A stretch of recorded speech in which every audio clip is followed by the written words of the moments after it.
We've been in a series as we go through Advent, focusing on the titles that come from Isaiah 9, verses 6 through 7. We have Wonderful Counselor, and then today we're looking at Mighty God. I think as we look at all these titles in Isaiah, we can use the language Mighty God and point to how it's a powerful word. It's military language in the Old Testament. It points to perhaps Hezekiah, but as we bring it even further to Christ, let's not forget that the way these titles are expressed in Christ, the way they are embodied, comes from the beginning of the chapter, beginning of the verse. Don't forget, a child is born, a son is given. Might, in this case, is expressed in a way of becoming dependent. Christ comes to be with us. God joins God's self with humanity in a way that is dependent on our participation in tending to God and creation. It's kind of like this. Think about it as if there's this ember that's being tended to, and latent in the ember is power, is might, is fire, and that fire can grow and heat and light up the whole world.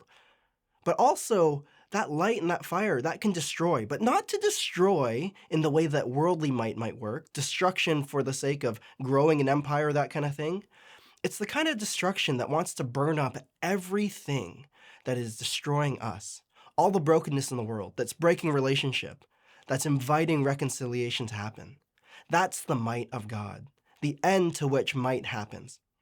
I love how when we think about God's might and our might, there's a little bit of difference that God's inviting us into. Worldly might seems to have to dominate someone or something to be able to have legitimacy. It dominates in that way. It isolates. It has to prove its worth by how it overpowers. God's might's a little different. God's might doesn't isolate. It invites cooperation. It facilitates relationship. It facilitates restoration. And instead of destroying, it nourishes. That is the might that we are looking for when we see Christ in this Advent story.